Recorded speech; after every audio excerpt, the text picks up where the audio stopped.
Oi, gente, dando continuidade aqui ao nosso assunto do Oriente Médio, nós vamos tratar aqui, possivelmente será uma aula mais longa, sobre a economia e as relações geopolíticas do Oriente Médio. Só algo a esclarecer, porque eu gosto sempre de explicar os termos que a gente usa na geografia.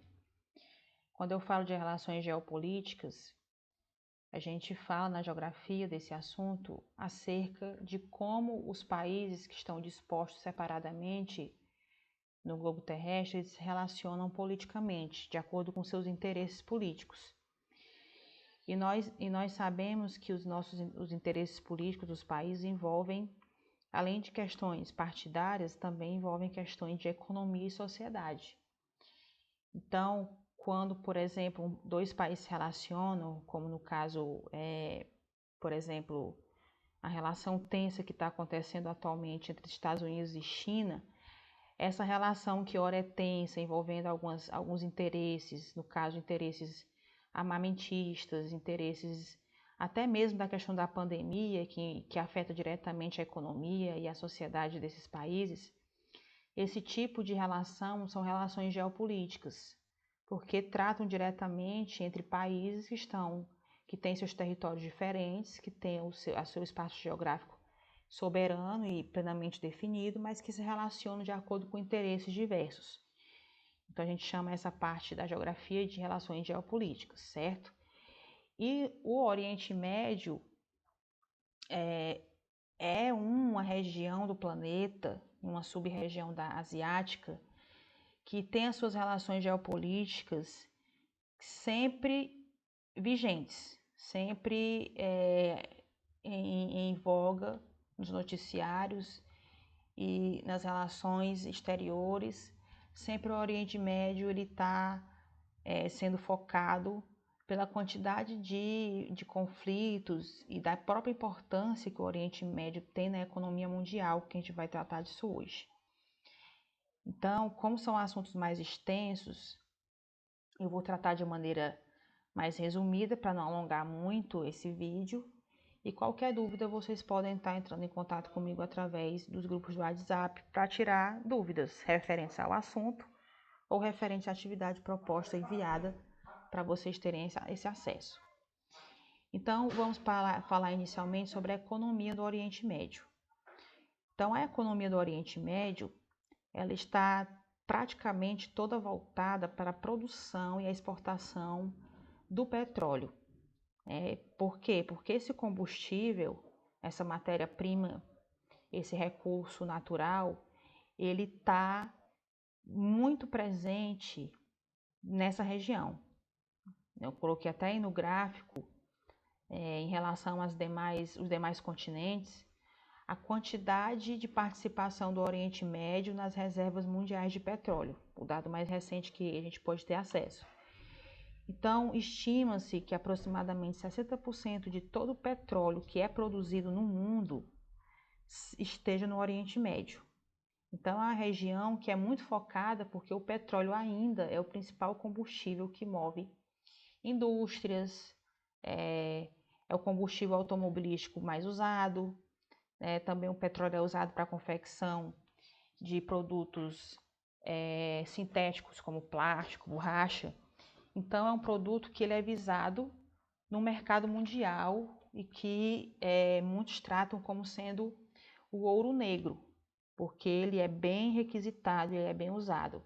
Apesar de já ter muitos recursos naturais que possam substituir o petróleo, mas de maneira mais barata, mais eficaz e mais efetiva, ao longo do tempo, o petróleo ele ainda continua sendo o grande objetivo de consumo de muitas nações. Então, por conta dessa abundância e também pelo fato de o petróleo ser essa matéria-prima e fonte energética importante do mundo,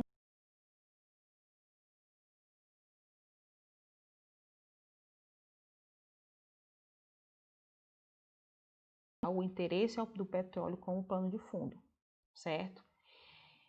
Então, claro, a economia do Oriente Médio, como eu já falei, pesa sobremaneira a questão do petróleo.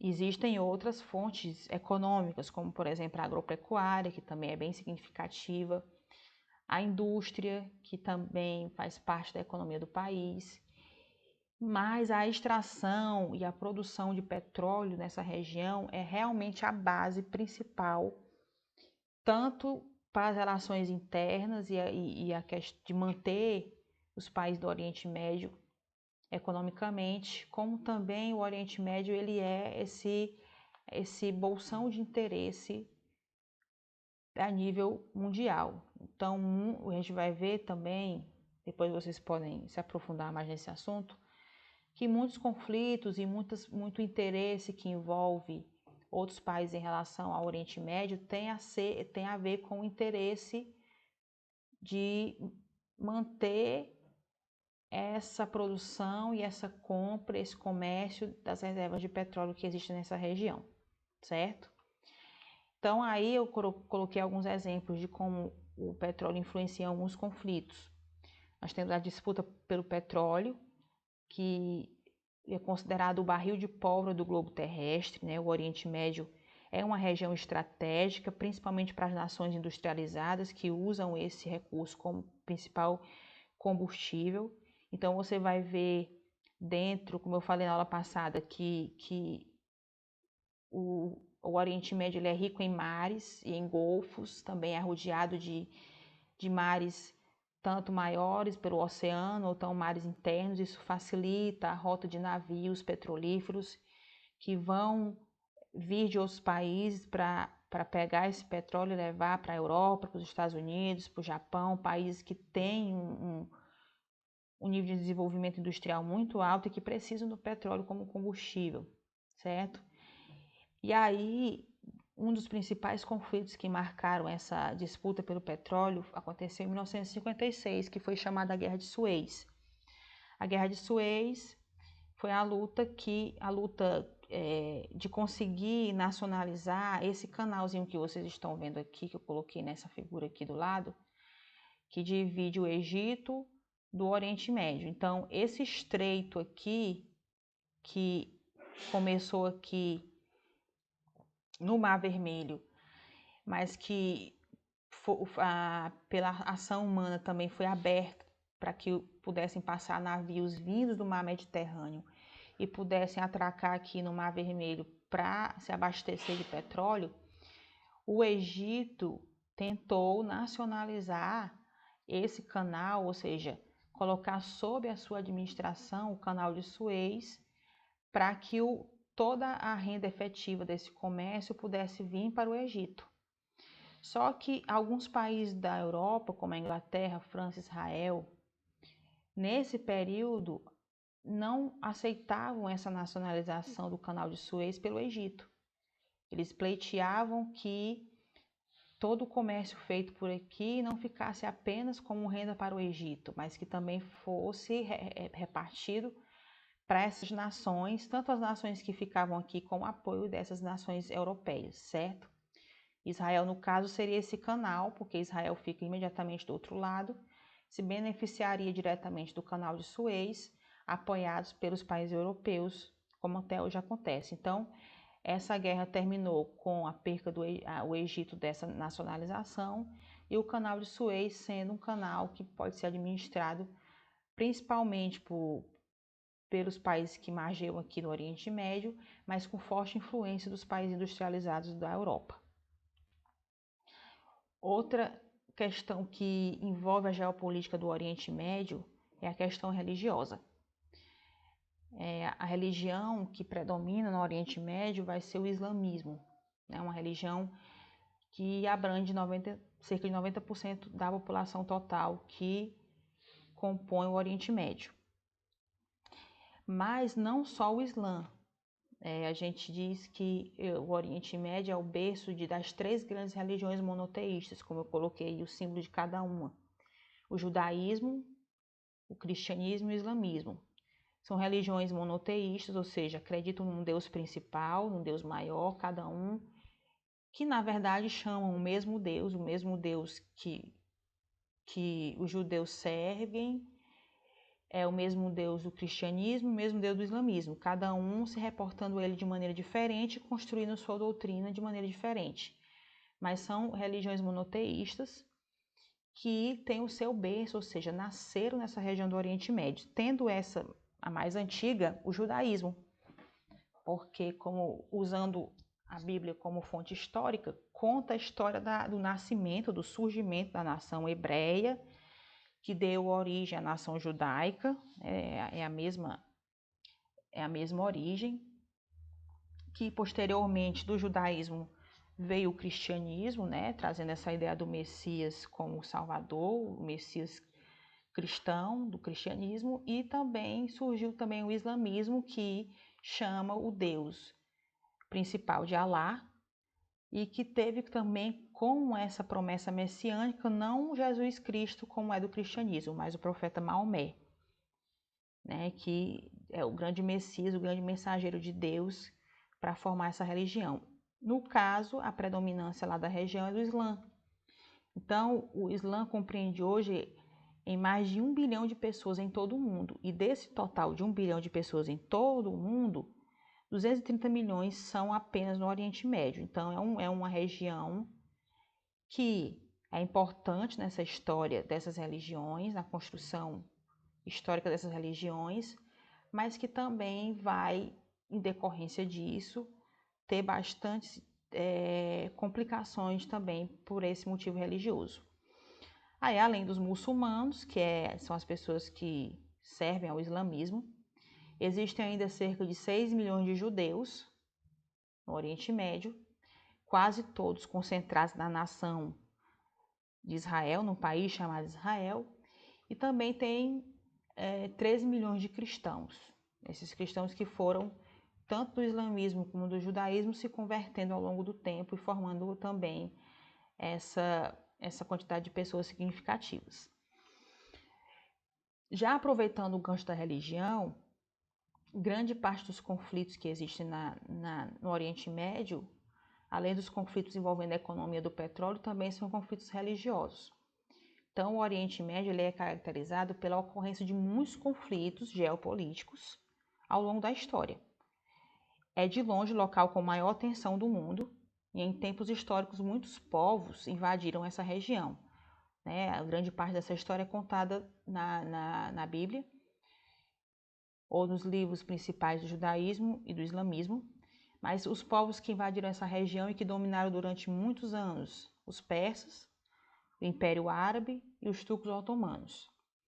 Então, essa região do Oriente Médio ela é uma região estratégica porque ela tem uma posição geográfica na divisa de 3 continentes, tem essa visão, essa riqueza econômica baseada pelo petróleo, e os conflitos religiosos oriundos dessas nações aparentemente diversas têm acontecido com mais frequência no início do século XX. Então, o principal conflito do Oriente Médio é entre duas nações, as nações israelita e palestina.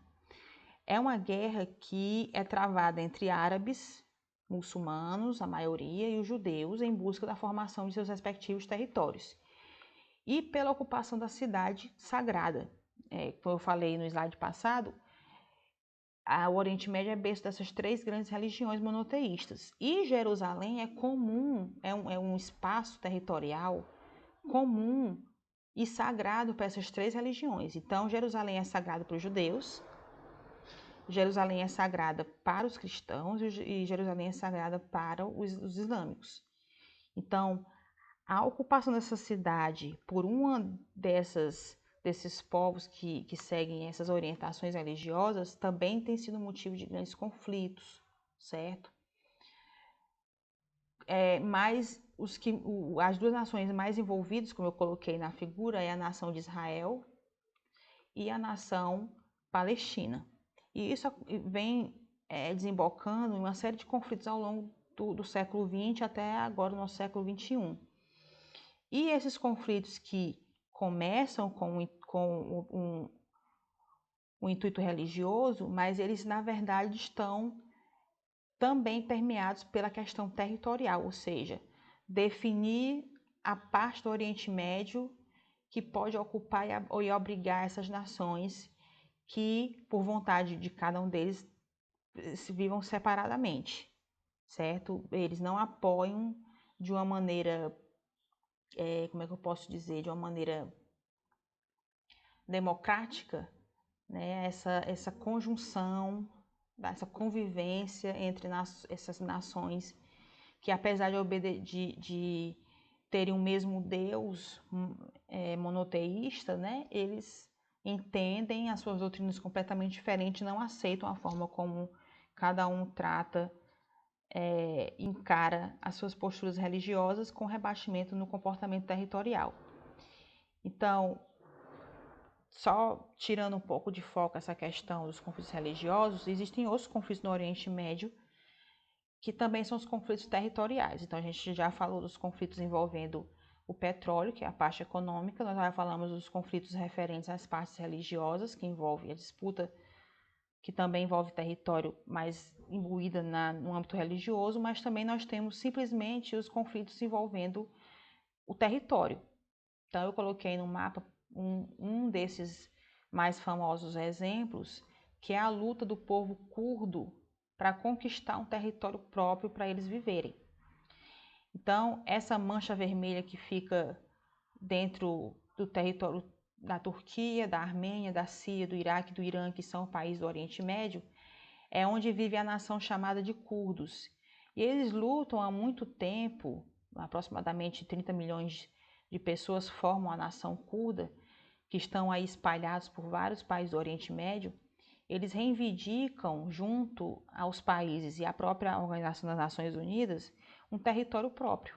Ou seja, eles não querem mais ser uma nação que pertence a outros países, ele quer um país para si, um país curdo, que possa congregar essas pessoas que têm essa mesma etnia, essa mesma nação, dentro de um território só.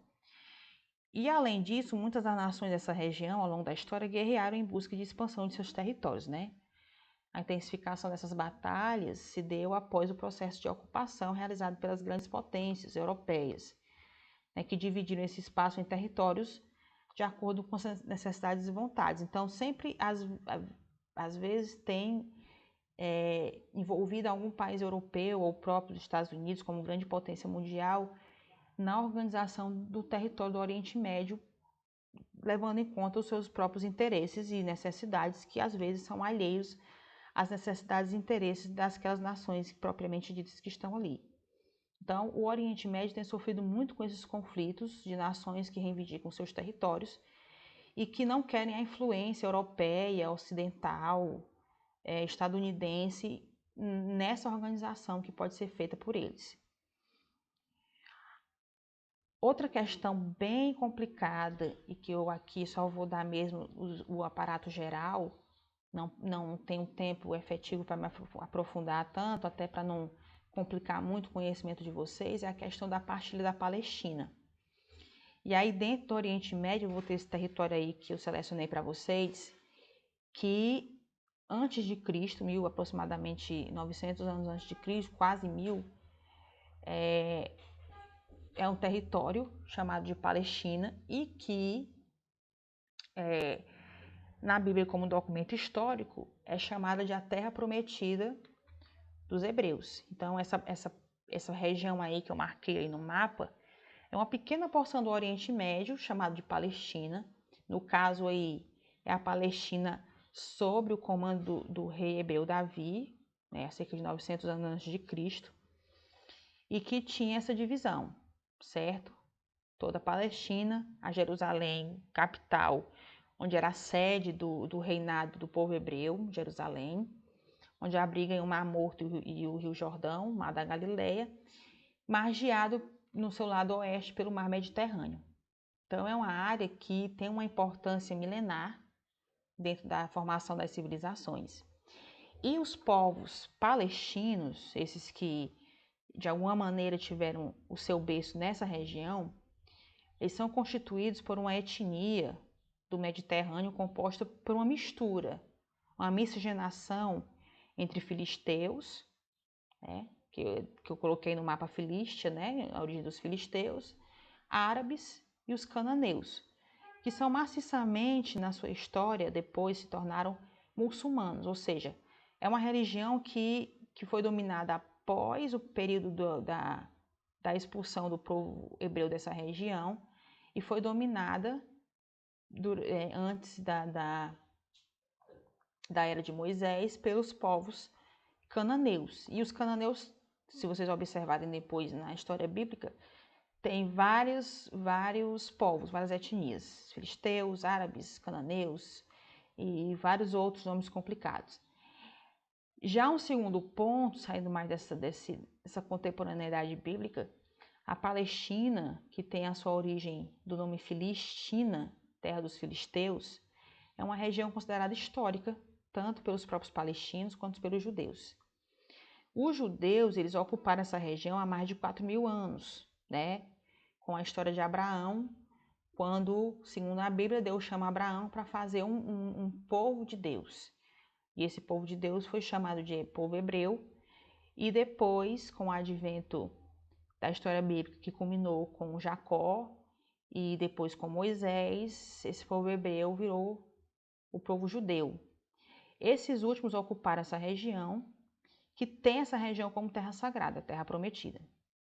Só que depois que os judeus ocuparam essa região, depois que Moisés os tirou do Egito e levou para essa região, e que para eles era a terra prometida, a Canaã prometida, passado algum tempo, os judeus foram expulsos dessa área novamente, primeiramente pela Babilônia, né? O povo babilônico invadiu Jerusalém e expulsou, com aquele advento da Bíblia de Nabucodonosor, que provocou a diáspora dos hebreus. Depois disso, teve uma outra expulsão desse território pelo Império Romano, na época que também coincide com a história de Cristo, e constitui um episódio de constantes diásporas judaicas, ou seja, de expulsões judaicas do seu território histórico. Com isso, depois de vários outros desdobramentos da história, não mais com domínio judeu nessa região da Palestina, os árabes eles passaram a ocupar essa região. E ocuparam durante aproximadamente 2.000 anos, certo?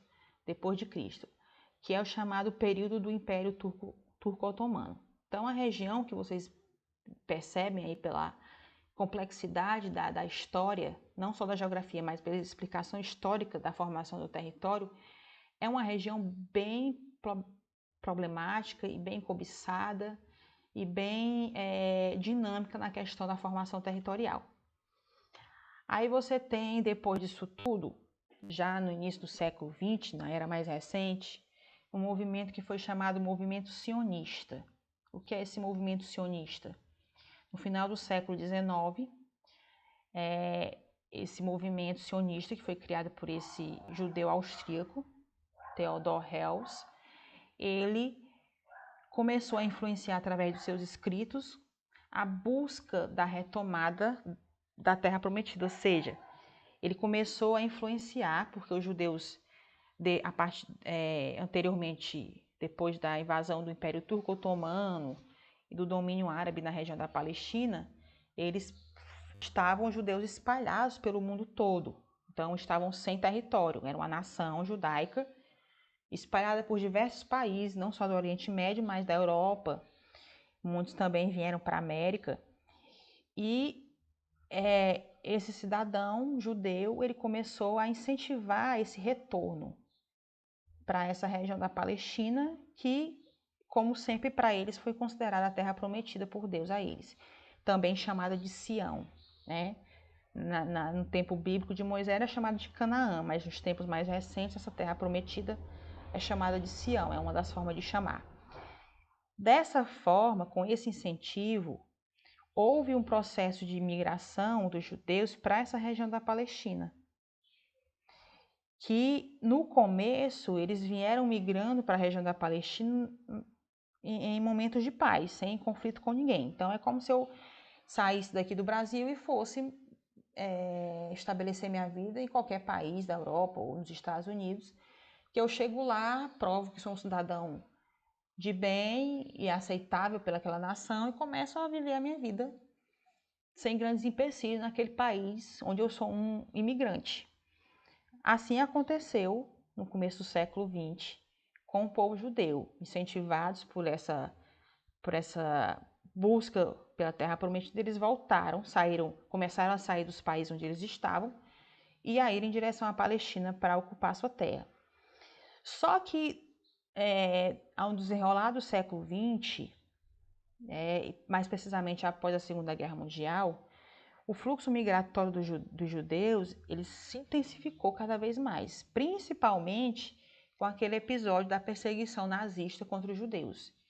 Então, principalmente na Europa, onde os judeus se concentravam em maior quantidade, quando teve esse advento do nazismo e do fascismo alemão e italiano, eles não só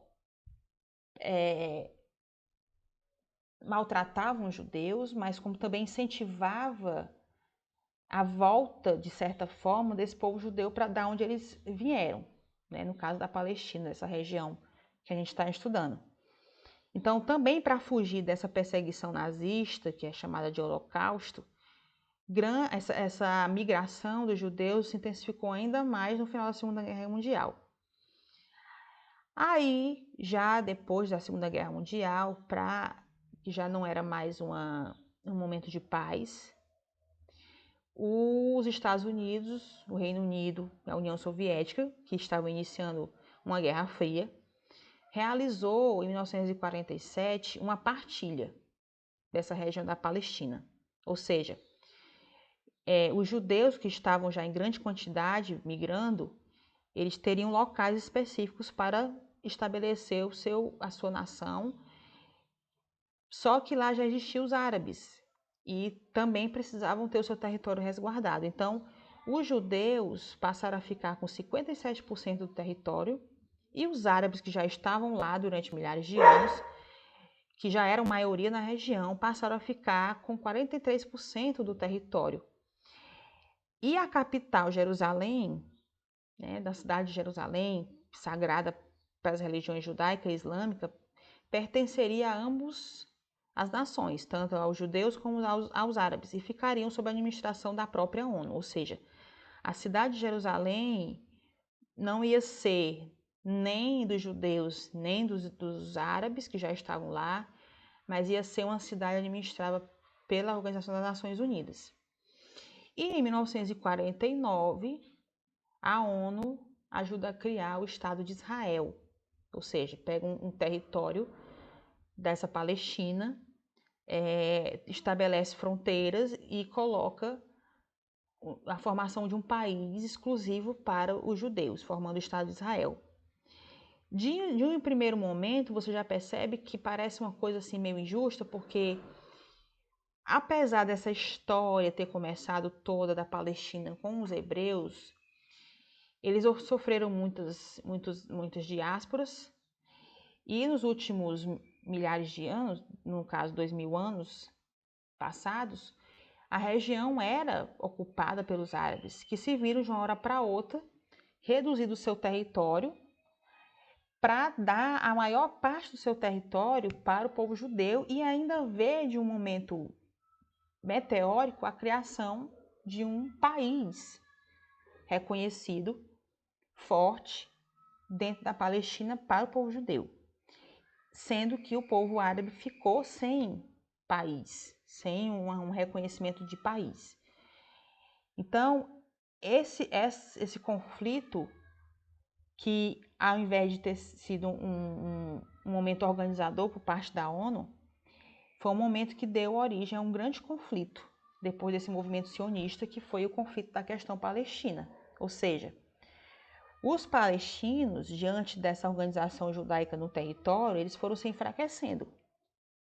E, consequentemente, eles foram se espalhando, né, para os territórios. Ou seja, eles começaram a sair pelo território que foi reduzido pelo estabelecimento do Estado de Israel, eles começaram a sair da Palestina e morar em outros países do Oriente Médio, como o Líbano, a Síria, o próprio Egito. E Israel foi se fortificando, se estabelecendo e foi formando uma força poderosa com a ajuda dos países europeus e dos Estados Unidos e se estabeleceu na Palestina como uma nação forte militar e politicamente no Oriente Médio. E aí começaram a estabelecer conflitos entre o povo árabe, como por exemplo, como já havia mencionado, a Guerra do Suez, que envolveu diretamente Israel, a Guerra dos 6 Dias, que foi em 1967, e a Guerra do Yom Kippur, que também é o nome de uma festa muito tradicional judaica, em 73. Todas elas saindo como vitorioso a recente nação de Israel. Essa configuração favoreceu a criação por parte dos palestinos de vários grupos extremistas que não aceitavam esse avanço israelita e a influência dos países ocidentais nesse território palestino. Então, muitos grupos extremistas passaram a lutar não só pela criação de um Estado palestino, de um país palestino, à semelhança da nação do país de Israel, mas também pela destruição de Israel e a expulsão dos judeus dessa região, porque eles não aceitavam a forma como as coisas estavam acontecendo, que sempre favoreciam aos israelitas. Então, a partir da segunda metade do século XX, foi fundada a Organização para a Libertação da Palestina, a OLP, em 64, que foi liderada por um grupo chamado Al-Fatah, que realizava atos extremistas. O que é um ato extremista? É uma manifestação que envolve mais aspectos mais enfativos, como aspectos de violência. Muitas pessoas também, por outro lado, fazem greve de fome e, por outro lado, também se envolvem em movimentos que usam a violência como principal forma de chamar a atenção, certo? Então, a partir desse momento, aconteceram esses contrapontos à nação de Israel. Já em 59, a OLP, a Organização das Nações Palestinas, começou a ser comandada por acho que vocês podem até ouvido falar, mas não tão de maneira como a minha geração escutou esses nomes, foi comandada pela Yasser Arafat. Mais tarde, já na década de 80, depois que terminou a Guerra Fria, ele fundou um grupo extremista chamado de Hamas, que é mais conhecido hoje, que ele atua, o Hamas, dentro da Palestina, tanto como partido político, como tem uma parte de braço armado, que promove e treina para guerras, e também tem uma organização filantrópica que ajuda a esses árabes, que na maioria são muçulmanos, a se estabelecer em regiões seguras, né? E ficar em ambientes seguros para poderem conviver. No desenrolar dessa história, no momento mais recente, o governo de Israel, atualmente na figura do primeiro-ministro Benjamin Netanyahu, porque lá quem atua mais é um primeiro-ministro, ele vem incentivando a instalação de colônias de judeus nas áreas que foram reservadas para os palestinos, que da época que eles habitavam de maneira maior na Palestina, a nação de Israel continua incentivando a expansão do seu povo. Então, no mapa que eu coloquei, você tem a Palestina, né, limitada por essa linha azul, e você tem essas partes pintadinhas de verde como regiões onde se concentra os árabes. Então, você vê que já é uma região bem resumida, chamada de Cisjordânia, onde concentra o maior número de árabes, e a faixa de Gaza, que também foi concedida aos árabes na figura da Organização da Libertação da Palestina. Só que a geopolítica de Israel dentro desse problema é incentivar cada vez mais a saída desses árabes da região, para que cada vez mais Israel expanda as suas fronteiras. Então, os judeus são incentivados a invadir essas áreas, incluindo a faixa de Gaza. Inclusive, tem muitos conflitos recentes envolvendo essa região, que foi considerada a região onde acontece o maior número de conflitos armados do mundo.